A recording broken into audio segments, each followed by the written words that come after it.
Welcome to Deep Sky Labs. Tonight, we're under the stars with my dog, testing out, oh no, she hit the camera. Testing out one of the more recent products from SVBONY, which is a brand that I like. My first telescope that I bought for taking pictures of space was an SVBONY telescope, and this is their new SV555, 250 millimeter focal length Petzval designed astrograph. A couple of videos ago, I took this beautiful RedCat 51 and this tiny but very heavy Skywatcher AZ GTI mount to the top of Haleakala. For a while now, this has been my travel setup. Spoiler alert, I think I'm going to start selling a bunch of my gear because between this little harmonic mount that we tested in a previous video and this SV555, I think I've found a new way to do travel astrophotography on a pretty decent budget and actually saving my back and my knees from some soreness.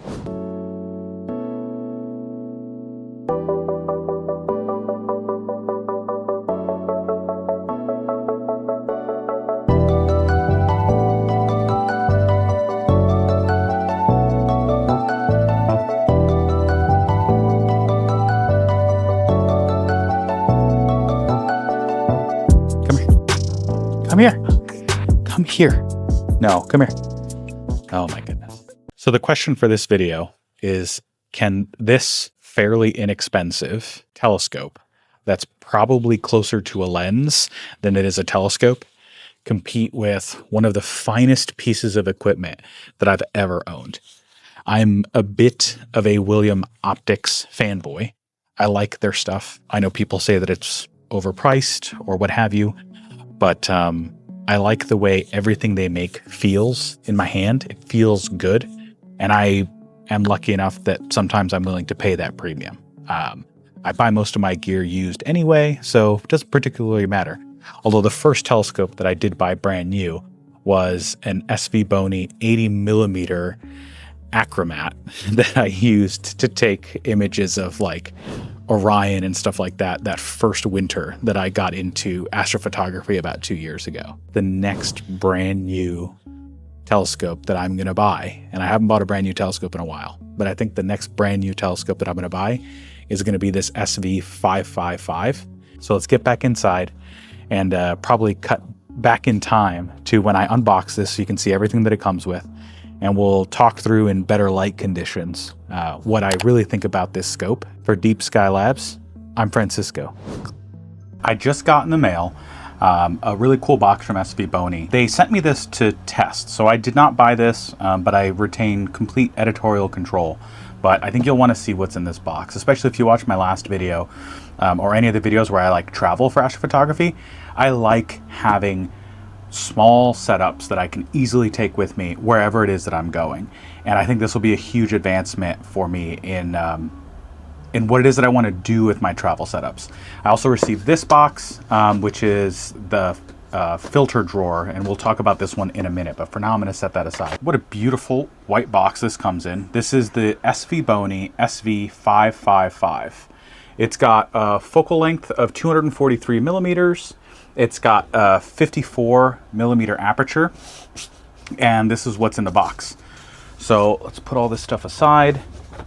You've got a nice little user's manual. Well, that's actually kind of a thick book for user's manual. They call it the SV555 Astronomy Mini Stargazer User Manual. Okay. We've got a bag of bolts and the required Allen keys for all of the bolts. That's kind of nice. We've got some sort of mount chunk. Okay, we've got a mount chunk. And let's see, let's keep going. Under this door, we've got the actual holder. I'm guessing this is the OTA holder. Let's see what this feels like. Is it a captive nut? That's always my first check. Let's see. Oh, it's not captive. A captive nut or captive bolt is where this would get like stuck in here, even after it's unscrewed. This is not one of those. That's unfortunate, but I guess it's fine at this price point. That's the big thing with the SV555 is you can get these on sale for about $555 usually. All right. Oh my goodness. I think this is the actual telescope, which comes in kind of a cool little bag. It's got a weird strap there and some loops. Let's keep digging into the box though and see what else there is in here that we need to pull out. We've got a top handle, which looks pretty simple, but looks nice, matches the anodizing of everything else. We've got a dovetail bar, so it looks like it's both Vixen and Cinta compatible. That's good. We've got, I think this is the EAF bracket. So if you're using an electronic automatic focuser, this comes with the bracketry hardware to support it, as well as the belt and the tooth wheel, and we will be using this. So I'll show you guys how that all gets set up. And I think that's everything in the box. It is. Okay. So in here, in this actually really nice little bag, we've got, it feels like a camera lens bag, not like a telescope bag. We've got this heavy guy. It feels heavy. It feels dense, I guess. And this is the objective side of the SV555. That's funny. Its lens cap is literally like a camera lens cap. We'll put that back on. And here it is. So this has a slightly different design to what I'm used to when it comes to telescopes. So it's got a couple of weird things. Let's take off this. Ooh, that feels nice. Take off the dew shield, and so we can take a look in here. It's got a couple things that I'm not really used to. So it's got these like aperture blades. I'm sure you can see that. So you can stop down the lens. And actually they even call it an astro camera lens. So that's kind of interesting. But I feel like for astrophotography, we're just going to have it full wide open, which means this would be an f4.5. But if you want to, for some reason, you can stop it all the way down to f22, and that's what that would look like. It's kind of strange. But you can. Most importantly, there's a lock for that blade ring setup. So we're just going to leave it wide open and lock it. And then this is the focal ring. So you rotate this and it goes from infinity to, looks like the closest you can get is, oh, actually it goes past 33 feet. So that's how this focuses. It's a lot like the first and second gen RedCats. And what we're going to be comparing this to, because it's what I have, is the third gen RedCat with the wide field, or WIFD, the William Optics internal focus device. So the RedCat 51 Gen 3 focuses more like a normal telescope. And then back here you've got a rotator. All of this feels really smooth. It's pretty cold here. That's why you'll see like dew and stuff building up, you know, because this is cold. But even in the cold right now, this moves really smoothly. I kind of like that it has this rotator on it. And then here, let's put the cover back on. And then back here you've got, let's see, what is this? I believe this is M48. Let's make sure. It looks like it is. Yeah, it's M48. So this is where you connect your camera. It's got a nice metal cap on the end there. And again, all the threadings and the like manufacturing of it feels pretty good. It feels like super chunky. Let's get this thing assembled. So I should look at the manual, but I never do. Looks like that goes there.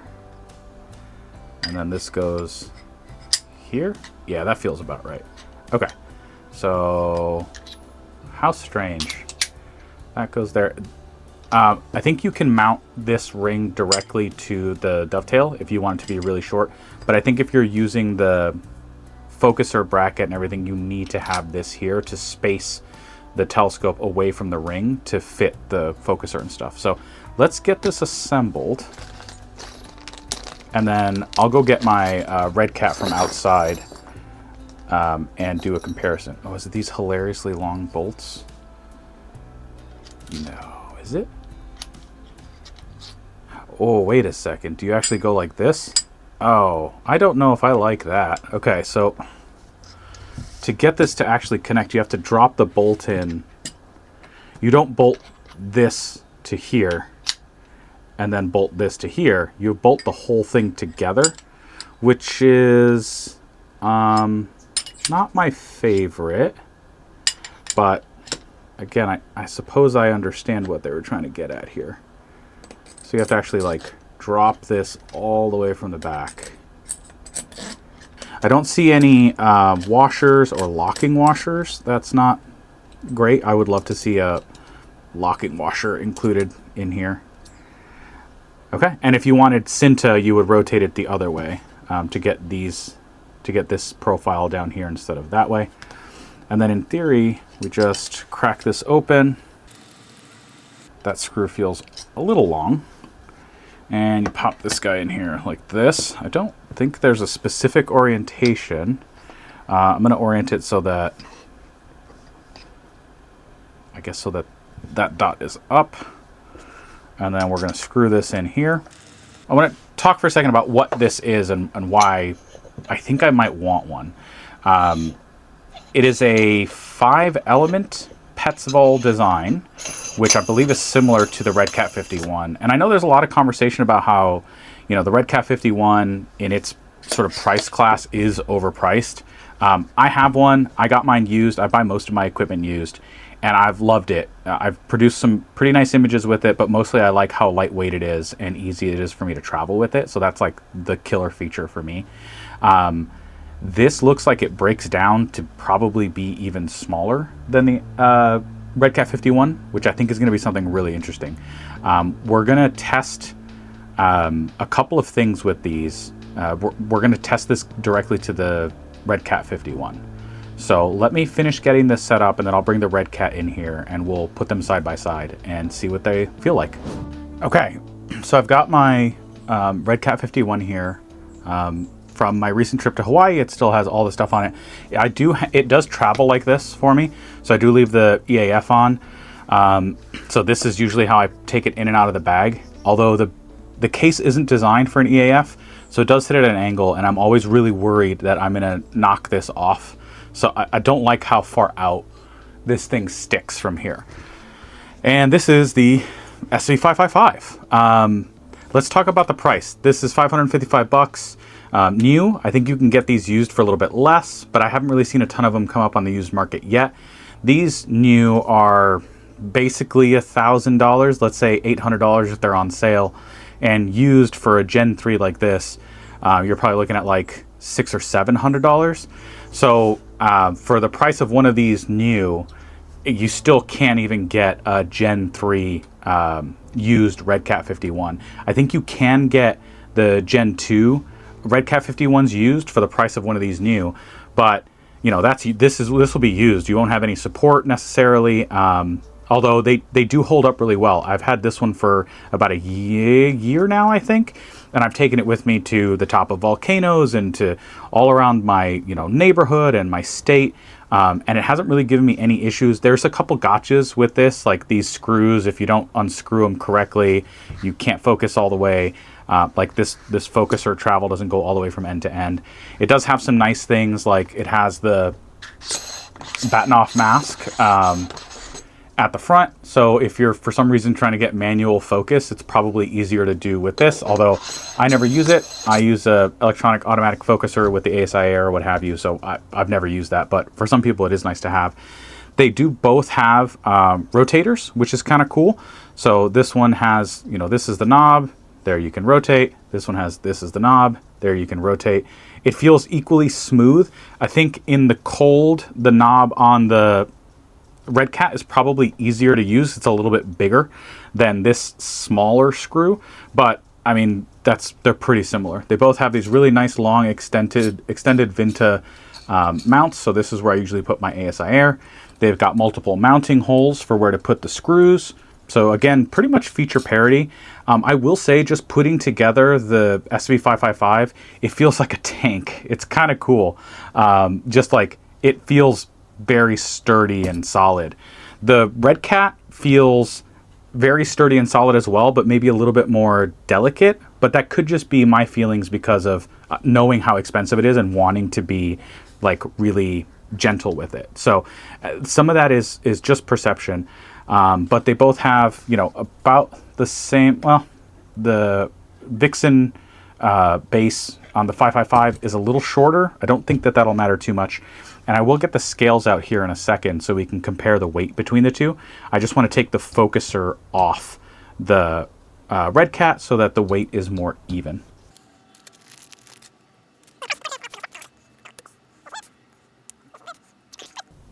There we go. Okay. I'm going to set the focus motor off to the side. Pop this guy back in its cradle. Go on. And then we'll get a scale over here and actually weigh these two and see what they feel like weight-wise. So we'll start with the RedCat. RedCat weighs, let's see, I'm going to write it down. RedCat weight, 5 pounds, let's say 6 ounces. And in, that's 2.44 kilograms. Okay, let's pop this in here, and it does have the bracket on here, and this doesn't have the focus motor, but neither did the RedCat. Let's see. The 555 weighs 2.48 kilograms, or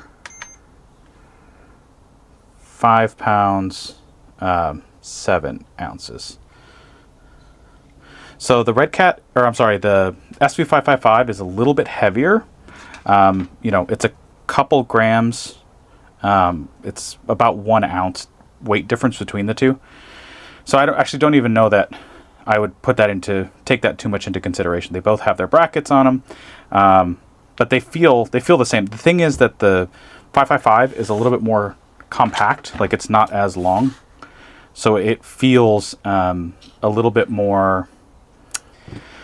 I don't know what's the word. It feels more dense, and obviously it is. It's taking up less space this way, but it weighs, you know, a couple grams more. So with the physical characteristics aside, oh, and just for anyone that's not familiar with the William Optics RedCat 51, this has a sort of standard focus, right? You can rotate this knob here, and it focuses. It's got a slow motion focuser underneath this cover, but this is 250 millimeter focal length, f4.9, and let's do the same here. There you go. And this is 240 something millimeter focal length, f4.5. So in theory, you know, this is f4.5, this is f4.9. I don't know that it's really going to have much of an effect on the speed at which, you know, we can take images and process images. Basically, you know, this one's 51 millimeters, this one's 54 millimeters. In theory, the SV555 should be a faster scope and should capture photons quicker, but I don't know how much that'll actually play out. You know what? That'll be part of the experiments that we do. The SV555 has this like plastic cap that goes in here and clicks on, and the RedCat has this more classic telescope style cap that goes over the end. Okay, so I've been using the SV555 now for a couple of nights on and off. We did get like a week-long stretch of fog, essentially, so I wasn't really able to do anything. But I did finally get one last clear night last night, and I captured some images. So what I want to put up on screen now will be sort of a review, a side-by-side. I shot the Pleiades with all of the scopes that we're testing. And the scopes that I'm looking to test here are the SV555, which I unmounted and I brought it inside because it's, of course, foggy and cloudy again, so I don't want to leave this out there. But it was the SV555, it was the RedCat 51, and then I also for comparison's sake, took the Zenith Star 61, so it's a 61 millimeter. It has a much larger aperture than these two, but it's a lot older scope. And I used it with the reducer corrector to try and do that. I spent about an hour one evening just messing with the Z61, trying to get the backspacing perfectly. I got it pretty close, but honestly, that scope it's really good for a smaller sensor than the 2600. So it really is meant more for like the 533 class sensor, because once you get out to the edges of an APS-C camera, it's not as well corrected out there, and you could tell. So let's jump to those images real quick, and we'll compare them all side by side. And these were all shot on the same night, back to back to back. It's about 50 minutes worth of data on the Pleiades. The moon was out. These aren't great images, but really what I was trying to focus on here was the star shapes out in the corners. How well is the corrected field? That's supposed to be one of the advantages of a Petzval design, is it's corrected really well. And what correction means is, are the stars dots, or are they lines, or are they dashes? Like, what's going on out there? Most telescopes can produce a really good image in the middle of the field of view, but it's out in the edges that you run into problems, especially when you're trying to do astrophotography. Okay, what we're looking at here are single stills from the same night using the same 2600 MC Duo camera. What the target is, let me zoom all the way out. The target is the Pleiades. And here you can see them all. I did not get flat frames for the Z61, so it's maybe got a little bit more vignetting than the other two. But honestly, after seeing the performance of the Z61, it really isn't even a contender at this point. And then in the middle here, you've got the SVBONY SV555, and then to the right, you've got the RedCat 51. So with these single frames, what I really want to look at is just star shapes in the corners. So let's go to a 100% zoom, and then I'm going to drag this all the way to the top left. We'll do the same with the SV555. We'll go to a 100% zoom and drag it all the way to the top left, and the same over here on the Zenith Star. And there's a really interesting story to be told here. The Zenith Star does not hold up well to an APS-C frame. It just doesn't. Maybe if I hadn't used the reducer and just used the flattener, I think it does better. But I was trying to reduce it so that it had a similar field of view to the other two scopes, just to try and make it sort of apples to apples as far as the focal length went. So that didn't really work out. Let me look at the RedCat 51 and the SV555 just in star shape. And let's zoom in a little bit more. So we're at 190 zoom, 190 zoom. And this is the top left corner of both. You can actually see that the RedCat has a little bit of sort of egg-shaped stars. This is a single 300-second frame, but the guiding for all of these was pretty good. It was sub-arc second. So it's not really a guiding issue. And you can see that the SV555 has fairly round stars. Like, we're going to zoom in just a ridiculous amount into the, top leftmost star that you can see. And same over here. We're at, what is this? 900 zoom. Let's see. 900, top leftmost star. So I think they're maybe similar in star shape, but I actually think I would give it to the SV555 as far as roundness. And I did do an analysis of roundness as well. The one thing I did notice when looking at these frames is, let's zoom back out again, and let's look at this cluster of these 6 stars that are sort of nestled inside of the Pleiades. And we'll go to the same zoom levels, about 140. 140, and then we'll get this guy in here too. 140. There we go. I am not really sure about the coloring of the SV555. So this star here is meant to be a pretty yellow star, and here it is on the RedCat 51. You can see it looks fairly yellow, and even on the Z61 it looks fairly yellow.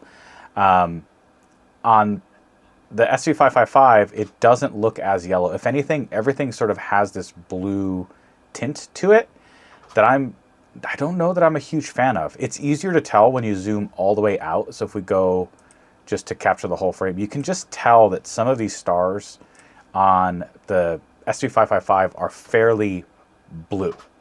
I don't know if that's chromatic aberration. In theory, it shouldn't be because of just the lens design. I don't know if it's because of overexposure, maybe. I'm not really sure. Let's look in the bottom right corner of the SV555. We'll go to a 200% zoom, and the bottom right corner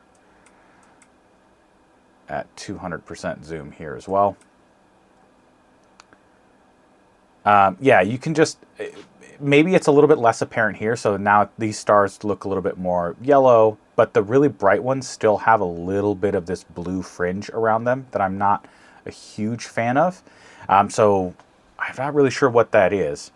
And if we look in the bottom right corner of the Z61, it's kind of hard to, the colors look great. This is very realistic colors on the Z61. It's just all the stars are submarine shaped, and that's a bit distracting. Let's look at the stacks next of all of these, and let's see what that looks like. So this is a stack of 11 frames. So 11 images were taken. Each one was 300 seconds long. And let's transfer over to that, and we'll go to just zoomed out all the way out.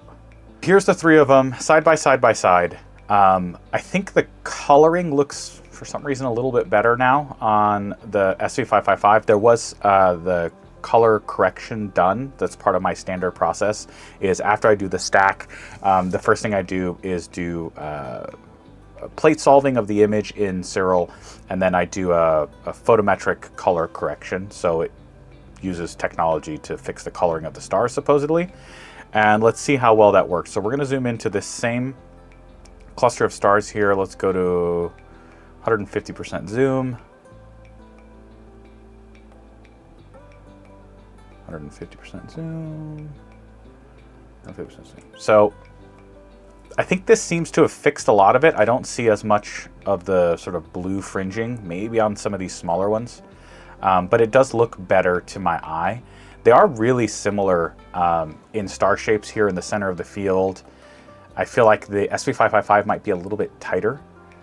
Let's look in the corners. Let's look in the top left corner of each of these. And we'll go to just a ridiculous zoom level, 500% zoom. The Z61 with that specific reducer flattener is just, it's just bad. So we're actually going to close that now. Well, we have one more comparison to do. And then here's the SV555 in the middle, and the RedCat 51 again on the right. I think the star shapes on the SV555 look tighter. They look cleaner all the way here in the corner than they do over here on the RedCat 51. It could be tilt, but it's not tilt that's being added by the camera, as the same camera was used for all of these. Let's look in the bottom left corner. So we'll go over there. So here's the bottom left corner, and you can see the RedCat, oh man, it's losing it a little bit down here. Some of these star shapes here look pretty rough. There's little comets actions. This is the furthest left, bottom left corner here. And yeah, I think the SV555 definitely takes it for star shape here. And we'll do the same with the Z61, and it's just sad. Let's look at the bottom right corner. Slide all the way over. Slide all the way over. And yeah, the RedCat 51 again is having these issues. Now, I think a lot of this can be fixed in post-processing. You can make round stars now out of, I mean, you could probably make round stars even out of the Z61 if you use enough AI tools and things like that. I don't have access to them. I'm not good with them. I don't use them, so that's not really part of my tool set. But you could do that if you wanted. And just for completion, let's look at the top right corner. There we go. And up here, maybe the RedCat 51 has slightly tighter, more round stars. There's a slightly more scientific way to do this. Actually, let me move the poor Z61 up here as well. Yeah, that's pretty rough. So the next thing we're going to look at is I ran these through Cyril's sort of analysis tooling. So let's take a look at that. Now that we've got these up, this is showing the tilt, and it's also showing using red lines to sort of show the total amount of distortion that it believes exists within these frames. So just to start with a tilt analysis, the Z61 on the left, again, this center, I think this is like the weighted full half max of the stars in this region.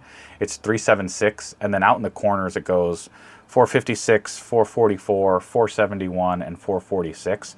So I feel like it's not tilt here. That is simply just uncorrected stars. And then if we look at the SV555 in the middle, its center is 2.83, and again, I believe this is the weighted full half max, basically the size of the stars. So it's 2.83 in the center, and then 2.80, 2.77, 2.78, and 2.86 in the edges. So there may be a little bit of tilt here in the bottom left corner. And then if we look at the RedCat 51, its center is 2.93, and its corners from top left going clockwise are 3.06, 2.59, 2.83, and 2.90. So there may be a small amount of tilt on this sensor as well. This view here, again, the Z61's on the left, the SV555's in the middle, and the RedCat 51's on the right. I asked Cyril to just go measure every single star that it found within the frame, and then tell me basically the roundness of those stars and the full width half max in the X and the full width half max in the Y. And so I asked it to go calculate that for all of the stars in the frame. The SV555 has an average roundness across 11,000 stars in this frame of 0.925. A roundness of 1 is perfectly round. The RedCat 51 has it detected an 8,978 stars, and those stars have an average roundness of 0.854, so slightly less round than the SV555. And then there's the poor Z61, and a lot of the stuff that was off in the corners wasn't even detected as stars, so it only found 3,998 stars, and its average roundness was 0.7, so definitely far and away the worst one. But then if you look at the full width half max in the X and the Y, that does also tell an interesting story. So for the SV555, in the X axis it's 9.33, and in the Y-axis, it's 8.63. So they're fairly close in roundness.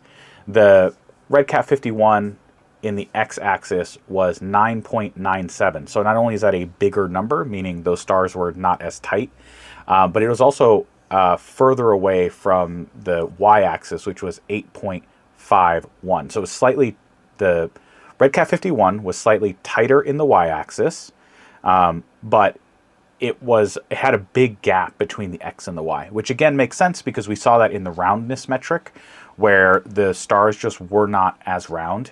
And so when it comes to star roundness, we can use this data to say that the SV555 has rounder stars throughout the entire frame. I then ran that same data set one more time, but I went and captured one more night's images when the moon was a lot further away. It wasn't a new moon yet, but it was a lot closer to a new moon than when the first round of images were captured.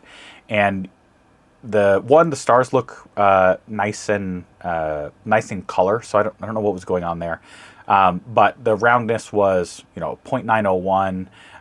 The tilt, you can see here, the center is 1.89, and then on the corners it's 1.95, 1.94, 1.97, 1.99. Like, all very, very tight. And I want to show you that image now.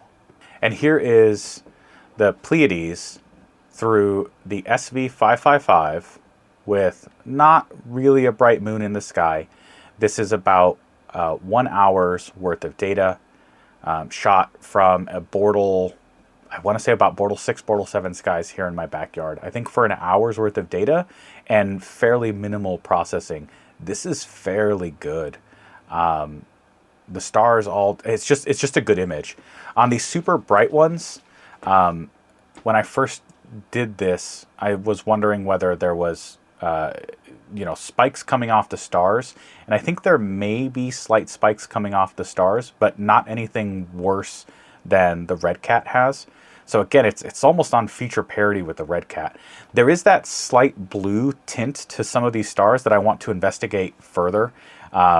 Because I don't know, it reminds me of a achromat. I think it's like chromatic aberration, which would be strange for a telescope like this. Have you experienced that? Do you have one of these SV555s, and have you experienced any chromatic aberration? Is it like a star brightness issue? I'm going to try, I know the Pleiades are very blue stars, so I'm going to try on some different targets and see if it gets better or worse.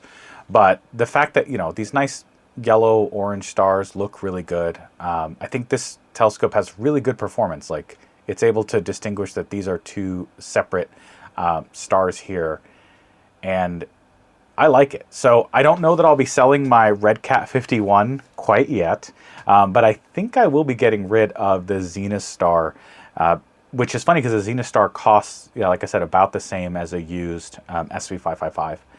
I'll make available single frames of each of those. So if you go look down in the description, or maybe I'll put it in the pinned comment, you'll see links to the single FITS files for each one of these in case you want to look at them.